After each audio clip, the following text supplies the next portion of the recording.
आज हम बनाने जा रहे हैं क्रिस्पी मज़ेदार सा रशियन डोनट।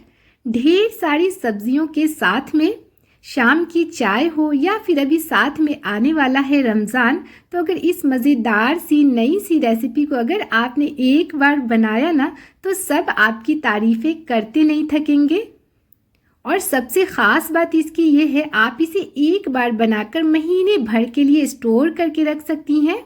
अगर इस तरह की रेसिपी हम बनाकर स्टोर करके रखते हैं ना तो हमारे लिए चीज़ें बहुत आसान हो जाती है और बच्चे बड़े सभी को ये बहुत पसंद आती है। और हम इसको बनाकर तैयार करेंगे अपने इंडियन स्टाइल में, यानी कि घर की ही बेसिक सी चीज़ों के साथ में। तो आप बिल्कुल भी ना घबराएं, हर चीज़ आपके घर में आपके किचन में ही मौजूद मिलेंगी। तो यहाँ देखिए हमने ले लिया था 3 मीडियम साइज़ का आलू। हमारे आलू काफ़ी छोटे थे तो हमने यहाँ पे 4 लिया है और रफली काट करके बड़े बड़े टुकड़ों में हम इसको साइड पे रखेंगे। और साथ में हमने ले ली है एक कढ़ाई में हमने डाल दिया है 2 छोटा चम्मच के बराबर तेल। और यहाँ पे हमने ले लिया है 250 ग्राम के करीब चिकन। तो चिकन हमने यहाँ पे फिलेट यानी कि बोनलेस चिकन इस्तेमाल किया है, बिना हड्डी वाला। और अच्छी तरह से हमने इसको लेमन डाल करके नींबू के साथ में इसे धो लिया है। और अब हम इसको यहाँ पे डाल देंगे तेल में। और तेल में डालने के बाद हमें इसे 1 से 2 मिनट के लिए अच्छी तरह से तेल में फ्राई करते हुए हम इसको पकाएंगे। ये स्टेप आप ज़रूर करें। इससे क्या होता है कि चिकन में जो थोड़ी बहुत स्मेल होती है ना, तो हम इस तरह से चिकन को थोड़ा सा भून लेते हैं ना तो स्मेल जो है वो ख़त्म हो जाती है। तो थोड़ा थोड़ा ढक करके हम इसे चलाते हुए 1 से 2 मिनट के लिए अच्छी तरह से हम भून लेंगे। अभी आपको यहाँ पे चिकन पिंक जैसा दिख रहा होगा ना, जब ये अच्छी तरह से भून जाएगा ना तो ये देखें इस तरह का वाइट कलर में ये आ जाएगा। आप ना एक बार बस इस रेसिपी को घर में बनाकर दीजिए, सब आपको दुआएं देंगे, सबको बहुत पसंद आएगी। मेरे साथ भी कुछ ऐसा ही हुआ था। और आप जितना भी स्टोर कर लें ये बहुत जल्दी ख़त्म हो जाएगी। अभी देखिए अच्छी तरह से ये भुन गया था। तो अभी मैं यहाँ पे डाल दे रही हूँ 1 छोटा चम्मच के बराबर डाल देंगे अदरक का पेस्ट और 1 छोटा चम्मच ही हम डाल देंगे लहसुन का पेस्ट और आधा छोटा चम्मच डाल देंगे काली मिर्च का पाउडर और आधी छोटी चम्मच के करीब ही हम डाल देंगे नमक। और बस इन सारी चीज़ों को थोड़ा सा हम साथ में भून लेंगे ताकि अदरक लहसुन का जो कच्चापन होता है वो भी ख़त्म हो जाएगा और साथ में चिकन भी हमारा थोड़ा सा भून जाएगा। जब हम इस तरह से चिकन को भून करके हम बनाते हैं ना तो इसमें टेस्ट तो आता ही है और जो भी स्मेल होता है वो भी ख़त्म हो जाता है। तो चले 1 मिनट के लिए यहाँ पे मीडियम फ्लेम पे हम इसको थोड़ा सा भून लेते हैं। सिर्फ 250 ग्राम के चिकन के साथ में आप ढेर सारा नाश्ता यहाँ पे बनाकर तैयार कर सकती हैं, क्योंकि हम इसके अंदर खूब सारी सब्जियों का भी इस्तेमाल करेंगे। अभी देखिए हमने जो आलू काट करके रखा था वो हम ऐड कर देंगे और साथ में हम डाल देंगे लगभग 2 कप के बराबर पानी। तो पानी हमने यहाँ पे ज़्यादा ही अभी डाला है, वो मैं आगे आपको क्लियर करूँगी कि पानी हमने क्यों ज़्यादा डाला है। और अब इसको चला करके ढक करके मीडियम फ्लेम पे चिकन और आलू हमारा सॉफ्ट होने तक हम इसे पका लेंगे। ध्यान रहे हमारा फ्लेम यहाँ पे मीडियम होगा, हम हाई फ्लेम पे इसे बिल्कुल भी नहीं पकाएंगे। उससे क्या होगा कि हमारा पानी जो है वो जल्दी सूख जाएगा और शायद चिकन भी ना गले। तो अभी देखिए लगभग 8 से 10 मिनट के लिए हमने इसे मीडियम फ्लेम पे पकने दिया था। अभी आप चेक करें, बहुत अच्छी तरह से हमारे आलू और चिकन है ना काफ़ी हद तक ये सॉफ्ट हो गए हैं। तो अभी हम क्या करेंगे, फ्लेम को यहाँ पे बंद कर देंगे। आप चाहें तो ये स्टेप आप कुकर में भी कर सकती हैं। और हमने साथ में ही आलू को डाल दिया था तो इससे क्या हुआ कि हमारा टाइम भी बचा और हमारी गैस भी ज़्यादा यहाँ पे नहीं लगे हैं। अगर अलग अलग हम बॉईल करते तो फिर टाइम भी ज़्यादा लगता। अभी हम क्या करेंगे, आलू और चिकन को हम एक प्लेट में निकाल लेंगे और इसका जो स्टॉक बचा हुआ है, जो पानी है, उसे हम बाद में इस्तेमाल करेंगे। तो अभी हम इसको ठंडा होने के लिए रख देते हैं और ये जो हमारा बचा हुआ पानी है इसे हम किसी भी बर्तन प्याले वगैरह में हम निकाल करके इसको साइड पे रखेंगे। इस्तेमाल कब करना है वो मैं आगे आपको बताऊंगी। तो इसीलिए हमने यहाँ पे पानी थोड़ा सा ज़्यादा डाला था क्योंकि हमें इसका सूप भी चाहिए था। अभी देखिए चिकन हमारा अच्छी तरह से थोड़ा सा ठंडा हो गया है। तो हम क्या करेंगे, इस तरह से इसका रेशा निकाल लेंगे। ये बहुत अच्छी तरह से हमारा चिकन सॉफ्ट हो गया है। तो बहुत आसानी से आप इसको इस तरह से हाथों से आप निकाल सकती हैं। तो देखिए चिकन भी अच्छी तरह से हमारा रेशा हो गया है, निकल गया है। तो अभी हम इसको भी साइड पे रख देंगे।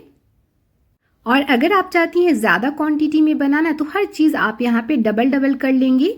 अभी देखिए जो आलू हमने लिया था उसे भी हमने यहाँ पे अलग अलग रख लिया था, तो आलू को भी हम अच्छी तरह से इस तरह से मैश कर लेंगे। चाहें तो आप हाथों की मदद से कर सकती हैं या फिर आप चाहें तो मैशर की मदद से भी इस तरह से मैश करके ले सकती हैं। तो चलिए इसको भी साइड पे रखते हैं और फिर हम ले लेंगे एक कढ़ाई और कढ़ाई में हम डालेंगे थोड़ा सा तेल, लगभग 2 छोटा चम्मच के बराबर, और साथ में ही हम डाल देंगे 1 छोटा चम्मच के बराबर बटर। आप यहाँ पे बटर की जगह घी भी इस्तेमाल कर सकती हैं, लेकिन रशियन डोनट होता है ना, इसमें बटर ज़रूर जाता है, तो आप यहाँ पे चाहे तो तेल के साथ में भी इसको बनाकर तैयार कर सकती हैं। और साथ में डाल देंगे 1 छोटा चम्मच के बराबर ज़ीरा, और ज़ीरे को हल्का सा हम तड़कने देंगे। जब थोड़ी थोड़ी खुशबू आने लगे तब तक हमें इसको फ्राई करना है। देखें ज़ीरा हमारा अच्छी तरह से तड़क गया है। और अब यहाँ पे हम साथ में डाल देंगे लहसुन। तो लगभग हमने यहाँ पे 2 छोटा चम्मच के बराबर लहसुन लिया है। लहसुन को हमें एकदम बारीक काट करके लेना है या फिर चॉप्ड करके। आप चाहे तो पेस्ट का भी इस्तेमाल कर सकती हैं, लेकिन जब हम इस तरह से चॉप्ड करके डालते हैं ना तो एक बहुत अच्छा सा फ्लेवर हमारे नाश्ते में आता है। जब हम इसे बाइट करते हैं तो लहसुन का फ्लेवर हमें मिलता है। तो आप कोशिश करें कि इस तरह से लहसुन को चॉप्ड करके डालें। और हमें यहाँ पे इसको कोई ब्राउन नहीं करना है, कोई कलर नहीं देना है, बस हल्का सा हम फ्राई करेंगे। और साथ में हम डाल देंगे एक बहुत छोटा सा प्याज, जिसे हमने इस तरह से बारीक काट करके लिया है। अगर आपके प्याज बड़े हों तो आप यहाँ पे आधा ही इस्तेमाल करें। और प्याज का भी हमें कोई कलर बिल्कुल चेंज नहीं करना है, बस थोड़ा सा हम सॉफ्ट करेंगे प्याज को। और फ्लेम आप यहाँ पे लो रखेंगी ताकि हमारी चीज़ें जो हैं वो जले नहीं। और यहाँ देखिए साथ में मैं डाल दे रही हूँ एकदम बारीक कटा हुआ या फिर चॉप्ड करके 6 से 7 हरी मिर्च। तो यहाँ पे क्वांटिटी थोड़ा सा ज़्यादा है सब्जियों की, तो आप इसी तरह से यहाँ पे मिर्च का इस्तेमाल करेंगी। बिल्कुल भी ज़्यादा तीता नहीं बनेगा, लेकिन फिर भी अगर आप चाहती हैं तो कम इस्तेमाल कर सकती हैं। तो देखिए साथ में भी कुछ सेकंड के लिए हम मिर्च को भी फ्राई कर लेंगे। आप यहाँ पे देख पा रही होंगी हमारे प्याज का भी कलर चेंज नहीं हुआ है और ना ही हरी मिर्च का कलर चेंज हुआ है। तो बस इसी तरह का हमें रखना है। और सारी चीज़ों को हम थोड़ा सा साइड कर लेंगे। और अब यहाँ पे हमने ले लिया है मैदा। तो मैदा हम यहाँ पे डालेंगे 2 बड़ा चम्मच के बराबर। मैदा जो हम डाल रहे हैं ना, इसी से हमारे नाश्ते में एक क्रीमी सा टेक्सचर आएगा, जो कि रशियन डोनट में ज़रूर डाला जाता है। और अब थोड़ा सा कुछ सेकंड के लिए मैदे को हम हल्का सा फ्राई करेंगे। हमें फ्लेम को यहाँ पे लो रखना है ताकि चीज़ें हमारी जले नहीं। हमें कोई कलर इसका चेंज नहीं करना है, बस थोड़ा सा हम इसको फ्राई करेंगे। जब हल्का हल्का बबल जैसा आने लगे ना, तब तक के हमें इसको फ्राई करना है। आप इस तरह से मैदा ज़रूर इस्तेमाल करिएगा। हल्का सा हम भून लेते हैं ना, तो इसका क्या होता है कि कच्चापन जो है वो ख़त्म हो जाता है, और इसी की वजह से हमारे नाश्ते में एक मज़े का क्रीमी सा फ्लेवर आएगा। आप देख पा रही होंगी हल्का हल्का सा बबल जैसा होने लगा है। तो इतनी ही देर तक हमें इसको फ्राई करना है। आप यहाँ पे देखेंगी कोई भी ज़्यादा कलर हमने इसका चेंज नहीं होने दिया है। तो छोटी छोटी चीज़ों को आप ध्यान में रखते हुए बनाएं। आपका नाश्ता, आपके डोनट्स बहुत मज़े के और परफेक्ट बनकर तैयार होंगे। अभी यहाँ देखें हमने ले लिया है 2 मीडियम साइज़ का गाजर, और गाजर को भी हमने एकदम बारीक काट करके लेना है। जितना बारीक आप काटेंगे वो अच्छा होगा। अगर आपको कुछ मुश्किल हो रही हो काटने में बारीक, तो आप यहाँ पे इसको ग्रेट करके यानी कि कद्दूकस करके भी डाल सकती हैं। और साथ में हमने डाल दिया है 1 कटोरी भर के ये बंद गोभी, कैबेज बारीक कटा हुआ। और अब हमने यहाँ पे ले लिया है तकरीबन 2 शिमला मिर्च बारीक काट करके। तो मैंने यहाँ पे 3 कलर में लिया है, लेकिन आप यहाँ पे सिर्फ और सिर्फ हरा शिमला मिर्च का भी इस्तेमाल कर सकती हैं। मैंने थोड़ा सा कलरफुल इसलिए लिया है कि ये देखने में बड़ा सुंदर लगता है, लेकिन आपको टेस्ट में कोई फ़र्क नहीं होगा। आप यहाँ पे सिर्फ हरी शिमला मिर्च का भी इस्तेमाल कर सकती हैं। तो इन सारी चीज़ों को हम डाल देंगे और इसे हम हाई फ्लेम पे लगभग 1 मिनट के लिए हम भून लेंगे। उससे क्या होगा कि जो भी हमारी सब्जियों में जो पानी निकलता है ना, वो अच्छी तरह से सूख जाएगा। तो आप यहाँ पे फ्लेम को हाई ही रखें और बहुत ज़्यादा हम सब्जियों को नहीं पकाएंगे, बस हल्का सा हम फ्राई करेंगे ताकि जो पानी होगा ना वो अच्छी तरह से सूख जाएगा। और हम इसको ढक करके बिल्कुल नहीं पकाएंगे, बस इसी तरह से खोल करके चलाते हुए आपको रहना है। तो लीजिए थोड़ा सा हमने इसे फ्राई कर लिया है। सब्जी हमारी बिल्कुल भी ज़्यादा पकी नहीं है, यानी कि सॉफ्ट हमने इसे नहीं करना है। और अब डाल देंगे 1 छोटा चम्मच के बराबर कुटी हुई लाल मिर्च, या फिर मिर्च पाउडर का भी इस्तेमाल आप कर सकती हैं। और 1 छोटा चम्मच ही हमने डाल दिया है काली मिर्च का पाउडर। और 1 छोटा चम्मच के करीब हम डाल देंगे गरम मसाला पाउडर। 1 छोटा चम्मच भर के हम डालेंगे चिकन मसाला या फिर चिकन स्पाइस, लेकिन ये ना टोटली ऑप्शनल है। अगर आपके पास हो तो ऐड करें, ना हो तो आप इसको स्किप कर सकती हैं, क्योंकि हमने गरम मसाला इसके अंदर ऑलरेडी डाल दिया है, तो उससे भी बहुत अच्छा सा फ्लेवर आ जाएगा। और साथ में हम डाल देंगे आपके टेस्ट के अकॉर्डिंग नमक। 1 छोटा चम्मच हमने डाला है, और पहले जब हमने चिकन बॉईल किया था ना तो उसमें भी हमने डाला है, तो उसी हिसाब से आप यहाँ पे नमक का इस्तेमाल करेंगी। और सारी चीज़ों को अच्छी तरह से हम मिक्स करते हुए हाई फ्लेम पे ही हम पकाएंगे हल्का सा। और जब यहाँ देखिए हमारा अच्छी तरह से भून जाएगा मसाला, तो उसमें हम डाल देंगे हमारा चिकन का पानी जो स्टॉक बचा हुआ था। और साथ में हम डाल देंगे आधा कप के बराबर दूध। तो अगर आपके चिकन में ज़्यादा पानी नहीं बचा हो तो आप यहाँ पे क्या करेंगे, 1 कप के बराबर दूध का इस्तेमाल करेंगी। तो आप इस रेसिपी में दूध भी ज़रूर इस्तेमाल करेंगी, इसी से हमारे नाश्ते में डोनट्स में एक क्रीमी सा फ्लेवर आएगा। और अब यहाँ पे इसको हाई फ्लेम पे लगभग 1 मिनट के लिए हमें इसे इस तरह से चलाते हुए पकाना है, ढकना नहीं है हमें इसको। कुछ ही देर में आप देखेंगे ये काफ़ी हद तक गाढ़ा हो जाएगा। देख रही हैं कितना कलरफुल ये बनकर तैयार हुआ है। ये हमने जो मैदा और हमने जो दूध इसके अंदर डाला है ना, इससे बहुत ही मज़े का फ्लेवर आता है। तो आप ये स्टेप ज़रूर करें, आपको स्किप नहीं करना है। और देखिए जब हल्का सा ये थोड़ा सा गाढ़ा हो जाए ना, तो हम साथ में डाल देंगे अपना चिकन, जिसे हमने इस तरह से रेशा निकाल करके रखा था। जैसे हम चिकन डालेंगे ना तो ये काफ़ी हद तक और भी गाढ़ा हो जाएगा। फ्लेम हमने अभी भी हाई रखा है, और बस इसको डाल करके अच्छी तरह से हम मिक्स कर लेंगे। इसमें ना आपको कोई भी एक्स्ट्रा और मसाले डालने की ज़रूरत नहीं है। यकीन माने इसी मसालों के साथ में ये इतना मज़े का बनकर तैयार होता है कि आप भी हैरान रह जाएंगी इसके रिज़ल्ट को देखकर। हम लोग समोसा और ये स्प्रिंग रोल वगैरह तो हमेशा बनाते हैं, लेकिन आप इस रेसिपी को, इस नई सी रेसिपी को एक बार बनाकर ज़रूर देखिएगा। बहुत मज़े की ये बनकर तैयार होती है। अभी देखिए आप यहाँ पे देख पा रही होंगी ये काफ़ी हद तक गाढ़ा हो गया है। फ्लेम को हमने अभी भी हाई रखा है कि जो भी इसके अंदर थोड़ा बहुत पानी होगा वो अच्छी तरह से सूख जाएगा। और अब यहाँ पे 1 छोटा चम्मच के बराबर हम डाल देंगे मिक्स हर्ब्स, लेकिन ये ना टोटली ऑप्शनल है। या फिर ऑरिगेनो हो तो आप वो भी ऐड कर सकती हैं। और बस इसको भी डाल करके थोड़ा सा हम मिक्स कर लेंगे। तो ये मिक्स हर्ब्स अगर आपके पास हो तो ऐड करें, ना हो तो आप इसको स्किप करके भी आप बना सकती हैं, क्योंकि हरा धनिया तो हम आगे इस्तेमाल करेंगे ही। तो देखिए अच्छी तरह से हमने इसको मिक्स कर लिया है। अब हम यहाँ पे डाल देंगे हमारा उबला हुआ आलू। तो आलू को हमें ना लास्ट में ही ऐड करना है। आलू डालने से क्या होगा कि इसके अंदर एक बाइंडिंग आ जाएगी और टेस्ट भी बहुत अच्छा आएगा। तो बस इसको भी डाल करके खूब अच्छी तरह से हम मिक्स कर लेंगे। काफ़ी क्वांटिटी आपकी यहाँ पे बढ़ जाएगी, क्योंकि हमने यहाँ पे सब्जियों का भी इस्तेमाल किया है, आलू भी हमने डाले हैं, तो बहुत ही अच्छा खासा ये क्वांटिटी इसका बढ़ जाता है। अभी देखिए सारी चीज़ों को हम अच्छी तरह से मिक्स कर लेंगे। फ्लेम को हमने अभी यहाँ पे मीडियम कर दिया है।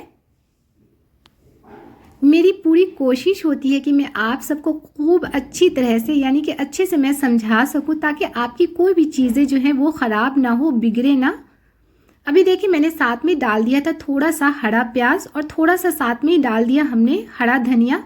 इससे बहुत अच्छा सा फ्लेवर आएगा। अगर आपके पास हरा वाला प्याज हो तो आप ज़रूर ऐड करिएगा।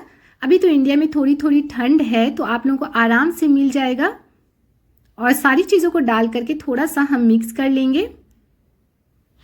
फिर भी अगर आप लोगों को कुछ पूछना हो, कुछ समझ में ना आए, तो आप लोग हमें कमेंट कर सकती हैं। मैं पूरी कोशिश करूंगी कि आपको जल्दी से मैं आंसर कर सकूं।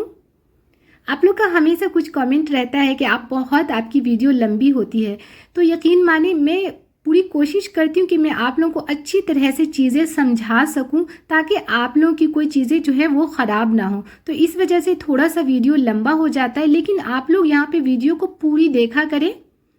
अभी देखिए साथ में हमने लगभग 1 से 2 छोटा चम्मच के बराबर डाल दिया था नींबू। आप चाहें तो नींबू की जगह विनेगर का भी इस्तेमाल कर सकती हैं। और बस गैस को हमने यहाँ पे बंद कर दिया है और हम यहाँ पे इसको निकाल लेंगे एक बड़े से बर्तन में ताकि ये जल्दी से ठंडा हो जाएगा। और इधर ये ठंडा हो रहा है तो यहाँ पे हमने ले लिया है थोड़ा सा सवई, जो सवई हम शीरकुरमा वगैरह बनाने के लिए इस्तेमाल करते हैं। तो ये वही बारीक वाली सवई है। अभी हमने यहाँ पे थोड़ा सा ही लिया है, आगे हमें और लगेगा तो फिर हम और इस्तेमाल कर लेंगे। और लगभग यहाँ पे हमने 2 पैकेट सेवई का इस्तेमाल किया था। तो इसे इस तरह से हम बारीक कर लेंगे, हाथों से हम इसको थोड़ा थोड़ा तोड़ लेंगे ताकि हमें कोटिंग करने में आसानी हो जाएगी। तो रशियन डोनट में इस तरह की सवैयों का इस्तेमाल ज़रूर किया जाता है, लेकिन अगर आप चाहें ना तो इसे सिर्फ और सिर्फ ब्रेड क्रम्ब से भी कोट कर सकती हैं। अभी देखिए साथ में हम डाल देंगे 2 बड़ा चम्मच के बराबर ब्रेड क्रम्ब।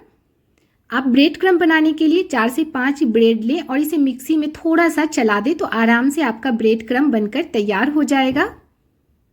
और यहाँ पे हमने ले लिया है लगभग आधा कप के बराबर मैदा और मैदे में डाल देंगे 1/4 चम्मच के बराबर नमक ताकि इसके अंदर नमक का टेस्ट आ जाएगा, ये फीका फीका नहीं लगेगा।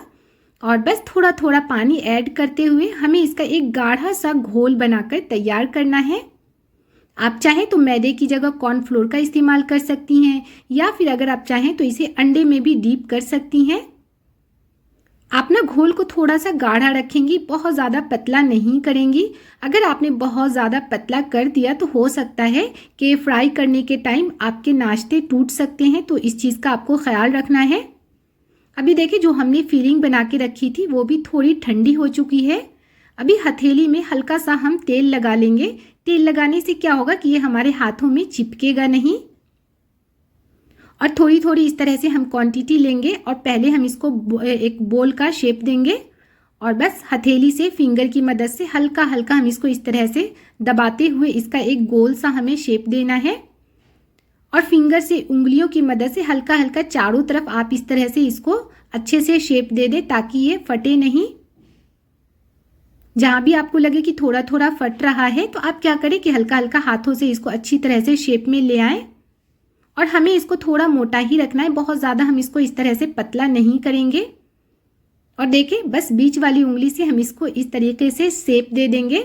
देखें बहुत आसानी से ये हो जाएगा। तो ये डोनट का शेप हमारा बनकर तैयार है। लेकिन हाँ, अगर आप चाहें तो बिना इसको बीच में होल किए हुए भी बना सकती हैं, जैसे हम कोई पेटीज वगैरह बनाते हैं डायरेक्टली ऐसे भी आप फ्राई कर सकती हैं। बहुत अच्छे से आपको ना इसको शेप देना है। आप चाहें तो इस तरह से और पेंसिल वगैरह से भी आप बीच में होल कर सकती हैं।